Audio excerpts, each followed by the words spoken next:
Hey friends, you just walked out of Paul Thomas Anderson's One Battle After Another. It's receiving universal acclaim, as it should. It's great. You're going to see tons of videos and people talking about how fantastic this movie is to come, especially coming up in award season here in a little bit. But I'm not going to talk about any of that.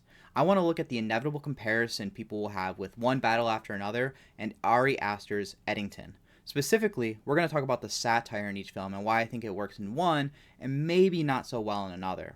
My name's Jacob. I write books, and I love breaking down stories in all forms. This analysis will contain spoilers for both One Battle After Another and Eddington. You've been warned.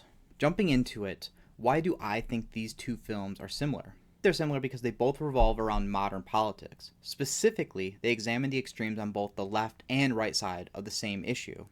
Now, Eddington is coined as a dark comedy, among other genreifications, while One Battle After Another is considered an action thriller, but both, I believe, function as political satires. In Eddington, Joaquin Phoenix plays a local sheriff named Joe Cross, and Pedro Pascal plays the mayor, Ted Garcia, of the titular town. Ted represents the liberal side of politics during the COVID-19 pandemic, meaning mask mandates, social distancing, focusing on diversity and inclusion in his small town, while Joe, Joaquin Phoenix's character, represents the opposite. He's disgruntled, living with a conspiracy theorist wife and mother-in-law, and firmly believes in personal freedom to ignore mandates. This film takes one issue, the pandemic response, and tries to show both perspectives. This is the main issue that Eddington tries to satirize. On the opposite side, in One Battle After Another, Leonardo DiCaprio's character Bob Ferguson, or Ghetto Pat Calhoun, is a once revolutionary who spent 15 years in paranoia after his partner sold him and the rest of their group of revolutionaries, the French 75, to the feds. On the other side, representing the more conservative issues, is you have Sean Penn's character, Colonel Stephen Lockjaw. He runs the immigration detention center the revolutionaries target in the beginning of the film. Fast forwarding 15 years, we're still focusing on Lockjaw as a character. He's trying to erase past relationship with Perfidia so he can get into a racist, elitist, whites-only club. So we've got the leftist revolutionaries on one end, authoritarian extremists on the other. And the film satirizes how exclusionary both sides really are, even to people who supposedly share their own ideals.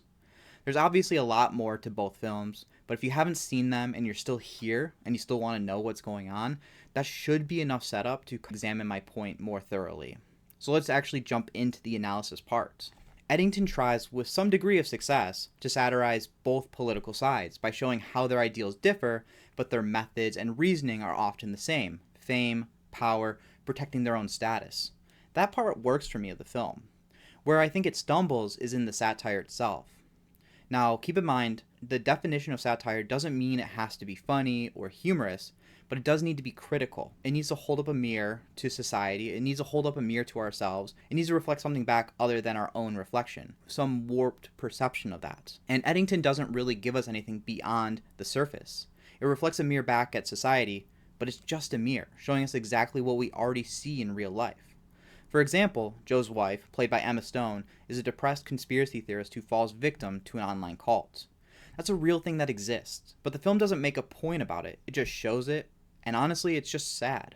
Then, in the very next scene, we cut to Joe running for mayor with this absurd, roving billboard campaign truck he built himself.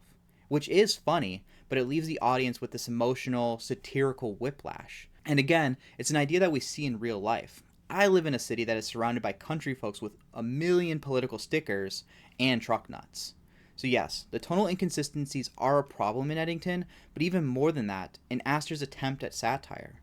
It never goes beyond, wow, this is crazy, right? Which isn't well done satire. I shouldn't see my own reflection as it is in the mirror you're holding up to me. Now, One Battle After Another, this is where I think the satire works, where Eddington may not have. The movie itself is a non-stop, over-the-top thrill ride, but it's tonally consistent. From the first scene, it knows what it is and what it's trying to do, and it keeps that high energy, the high momentum, and the exaggeration of these characters the whole time.